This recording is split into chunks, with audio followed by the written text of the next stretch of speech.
I just don't feel any joy in this work.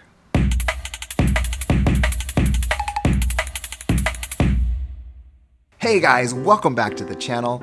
If you are new here, my name is Darin Nakakihara and I'm a 4th grade teacher in Southern California.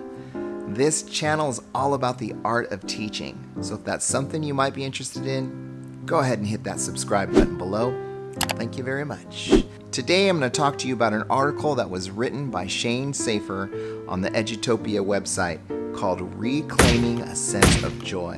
And it's all about teacher wellness. There's actually a whole section on Edutopia that's dedicated to teacher wellness. But this is an article where she talks about her own experience and then gives some tips on how you can reclaim joy in your teaching career in case you've lost it. It's a whole nother story, guys, and we'll get into that as we move into season 4 of my vlog. And as always, I will answer a couple of questions from Teachers Connect. In case you're not familiar with Teachers Connect, it is an online community that was established just for teachers. So it's a group of teachers that are on this online forum where you can connect and ask questions and answer other questions and talk about things that you're interested in with other teachers. And I know that sometimes that we feel like we're on an island. You don't have to feel like that anymore. So go head on over to Teachers Connect. So the title is called Reclaiming a Sense of Joy. And the subtitle goes like this: 8 simple, quick strategies for easing the stress of teaching and remembering to take pleasure in the work. I gotta read you the beginning of this thing, okay? Because I can totally relate to this. It says, it's the end of the school year and I'm sitting with a young principal I coach who has deep expertise, heart, and know-how. Suddenly, she breaks down sobbing. I'm miserable in this job, she says. I want to stay the course, but I don't know how to get my head above water. I just don't feel any joy in this work.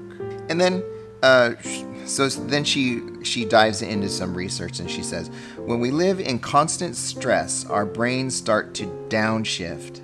According to scholars Jeffrey Kane and Renate Numela Kane, downshifting is a psychological response to threat that results in a sense of helplessness or fatigue. A downshifted person has a nagging sense of fear or anxiety and begins to lose the ability to feel excitement or pleasure. Whoa, that is that's something I'm dealing with, guys. I gotta be honest with you. It's something I'm dealing with this year. Now on the flip side, she says, the good news is that we can upshift our brains by actively infusing joy into our work life. Joyful experiences, even brief ones, flood the brain with chemicals like dopamine and serotonin that overwhelm our primitive stress responses. So how can we find more joy? And then she goes into 8 ways, and I'm going to touch on a few of those. The first one she talks about is going outside. Let me talk to you a little bit about how I have used this strategy for myself and it's worked. So every recess, I take my snack and it's my smoothie that I drink every day. I take it and I go sit outside my classroom, and the kids are at recess during that time. And a lot of them have learned that I'm sitting there, so they like to come and hang out with me. But I'm just out there trying to get some vitamin D into my body and soak up some sun in the outside. And I can tell you that it has done wonders for me.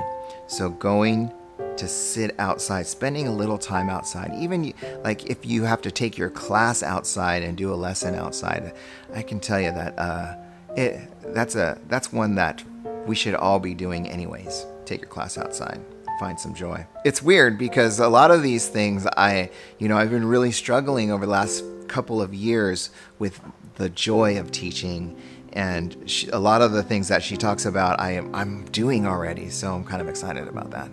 Number 2, she talks about bring music. And if you've ever been in my classroom, you know that there's a lot of music going on. I have I have a Bluetooth speaker in the corner of my room that I have connected to my phone, and I'm always playing a cool playlist on there. So I have music on all the time, and I try to match it to the mood that I'm trying to set with my kids. So if I want to keep them calm, it's always a Yo-Yo Ma moment, right? Or if I want them to be creative, I take out John Coltrane or Miles Davis. So music is a big part of Mr. N's classroom. I also have a guitar, a ukulele, and a cajon drum that I sit on in front while we're at the carpet, and I'll drum out a beat and they'll try to copy me with a clapping pattern. A lot of music in my classroom. In fact, at the end of the year, if you go back and check out some of my vlogs at the end of the year last year, I brought in a piano that I got for Christmas, and it's a full 88 key size piano, and I brought it into my classroom, and I just had it sitting there, and once in a while I would try to play something. But I had a concert pianist who played 2 concerts last year at Carnegie Hall who would jump on there, and he would just like, it was amazing. So bring music into your classroom. So the third thing she talks about is micro-affirmations. And this is, just small affirmations about what you're doing throughout the day. And I want to tell you a really cool story about something I developed in my PLC with my other 2 teachers, and then we each had a student teacher, so there would be 6 of us in this PLC. And there's just not a lot of praise going on in my current situation. So we had to take matters into our own hands. And what I did was I had each person in our PLC, so there's 6 of us, we each picked a name out of a hat every time we got together to meet. And before we started anything, we would take this name and we'd find out who it was, and we would have to say something really nice about that person. For instance, we'd say, I really, really appreciate the way that you handled that situation with that student.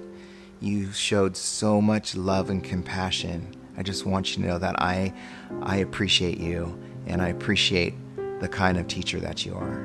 Something like that. Anyways, these micro-affirmations, they really helped a lot with my own PLC, and I loved hearing somebody say something nice about me too. It really made me feel good. So something you might want to introduce into your own PLC, micro-affirmations. So I'm looking for joy this year, guys. Season 4 of my vlog is going to be about the search for joy, because I've lost it, but I'm going to find it again. With your help, I know I am. Okay. All right, so let's jump into some questions from Teachers Connect. The first one I want to talk about is from Megan. She's a 4th grade teacher, and she says, my school district uses Go Math and iReady. This school year, I only have a 1-hour block to teach, whereas last year I had 90 minutes. Even though this is my 3rd year teaching, I feel lost when planning my math lessons. I feel like I'm cramming so much in and not reaching enough students. Can anyone share a schedule that may work for a 60-minute math block? Okay, well, my school is not departmentalized, so we teach all the subjects, and rarely do I get a full 60-minute block even to teach math. So you got to be really efficient. You can flip your instruction, but what I really want to say is the Go Math book, I don't know what state you're in, but it is not completely aligned to the standards. So there are things in there that they don't even cover, and there are things in there that are not even part of the 4th grade curriculum. So you might want to start there, because if you can weed out some stuff, then perhaps you won't feel so overwhelmed to cover so much content. Have you heard of Achieve the Core? Go check out Achieve the Core. I'll link it in the description below. That is a step-by-step on each lesson in the Go Math book, and it tells you this is not even a 4th grade standard. You can skip this lesson. So go check out Achieve the Core. It's very valuable for the Go Math book. Hope that helped, Megan. Whoa, I feel like this is a loaded question. This comes from Richard. He says, I'm a veteran teacher and administrator, but I really want to hear from teachers. What do you want from your administrators? Oh, Richard, where do I start? Your job is so easy. All you have to do is show your teachers that you have their back. Even if you're in a situation where you might not have their back, if you come across like you have their back, and then on the side you go have a talk and you're like, what are you doing? The respect that you get from teachers will go through the roof. All I ever wanted from an administrator is to know that I can trust them, that they have my back. You have to be a person who will praise authentically. And so choose your words carefully. What I would say is, don't go up to a teacher if you're going to praise them and say, you know what? We really appreciate all the things that you do. You need to go up to them and say, you know what? I really appreciate all of the hard work that you do. There's a huge difference between saying we and saying I. Authenticity. That is the chasm between we and I.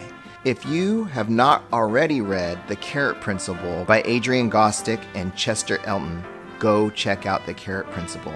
It's a business book and it talks about building culture in a business, but you can use it for the business of your school. I think every administrator should read this book. It gives such great advice on building a good culture and what it takes and the science behind a lot of the things that go on in a business. Okay, so that's it for this week, guys. Thank you so much for watching. I can't wait to get started. The kids come back on Thursday, and it'll be the beginning of season 4 of my vlog, and I got some big changes coming, and I can't wait. So thanks for watching. If you enjoyed this video, go ahead and hit like, and don't forget to subscribe.